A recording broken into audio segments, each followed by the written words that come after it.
Greetings YouTube, and welcome to another edition to our Ingredients for Growth.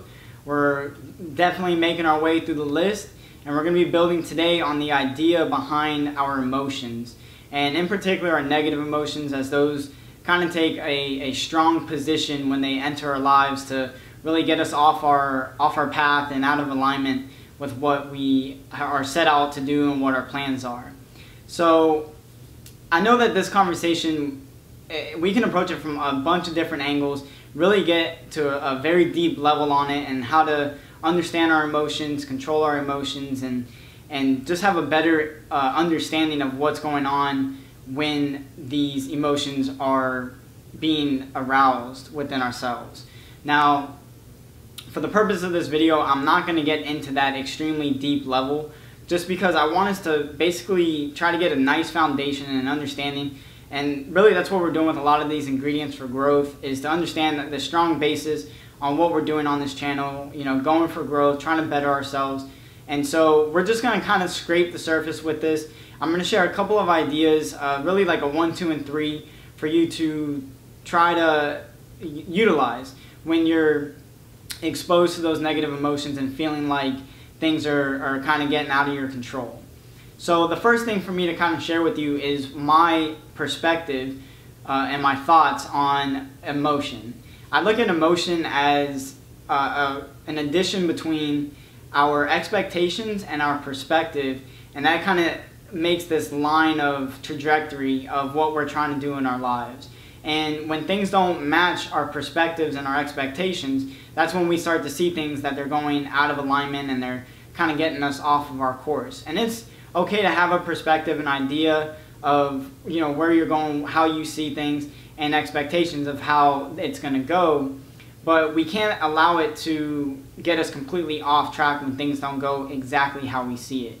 You know, our goal in life is not to be perfect, it's to be human. So to be human, we're going to make mistakes every now and then, it's going to happen, and really the only thing to truly try to address is how we're going to handle those situations to then move forward, kind of, you know, put ourselves back together and progress, you know, in that trajectory that we have set, okay? So now that we kind of understand my idea of emotions, I know everybody has their own view on it, and that's perfect. This is just mine, and kind of helps us get on the same page of understanding what we're going to be building on, you know, in the future and in this video. So the first thing that I do when I get into a situation where I feel like my line is kind of gone away, my vision's gone away on what I'm trying to accomplish, or I took a wrong turn, you know, something like that. The first thing I try to do is stop and refocus.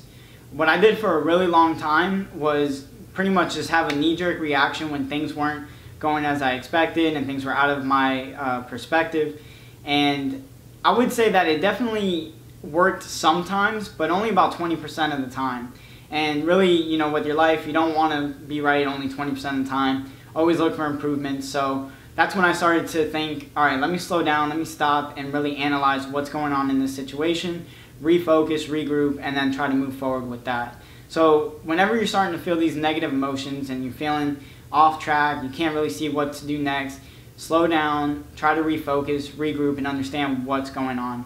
Again, your expectations and your perspectives are extremely powerful, and when we keep them so tight and we hold on to them so tightly that we don't allow for any movement in them, that's when we are unable to adapt and you know, accommodate what's going on in our lives and adapt to the environment that we're in at that time. So try to slow down, refocus, and that moves us into the next portion and the next thing that I try to do, and that's think of a possible solution. It's absolutely important to identify the problem, but not to focus on the problem.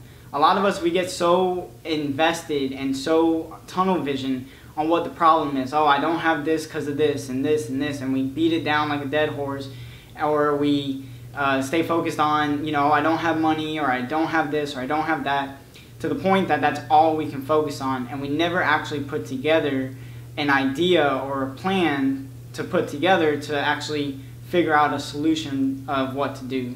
So as you're figuring out the solution, it doesn't have to be something that completely saves the world and changes your life completely in that moment.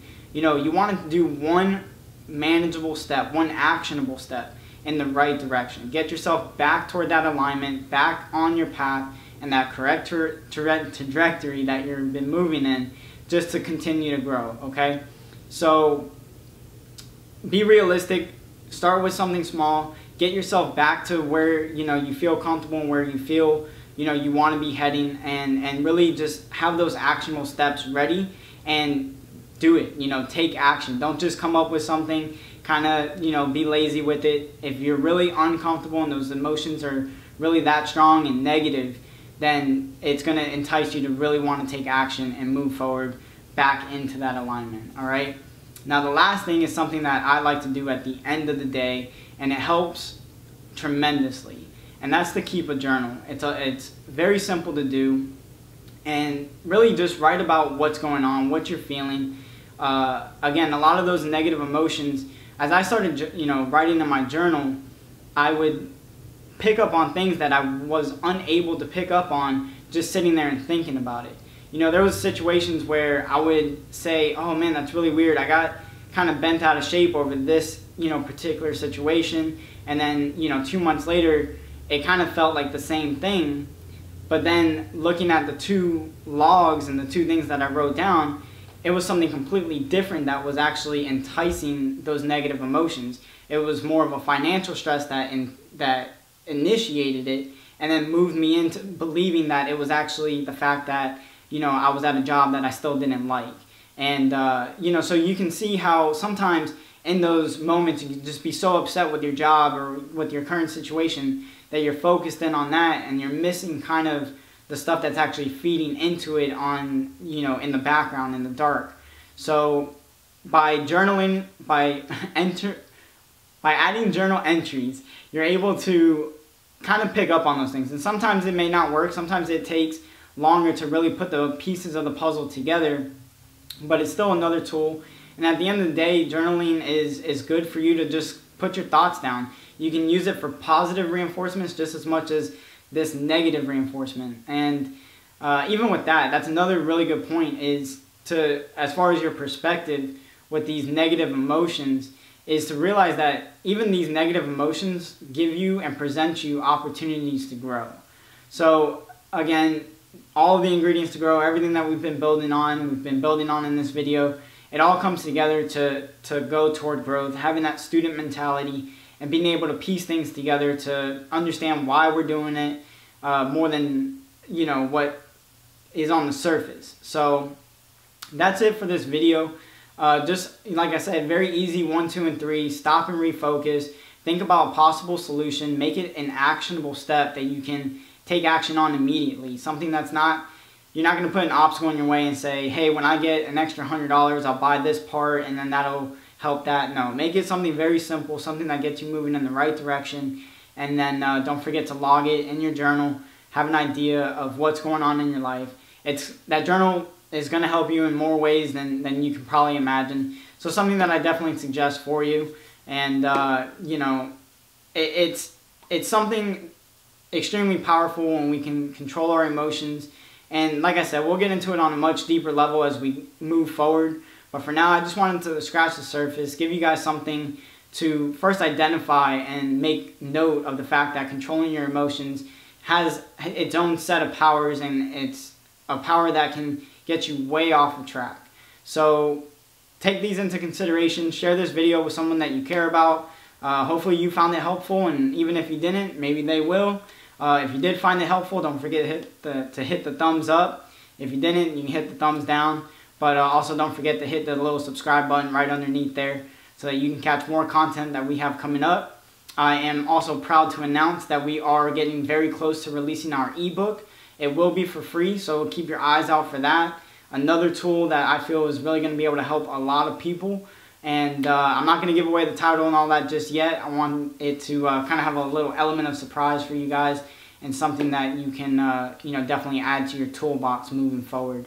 We are still working also on the head course.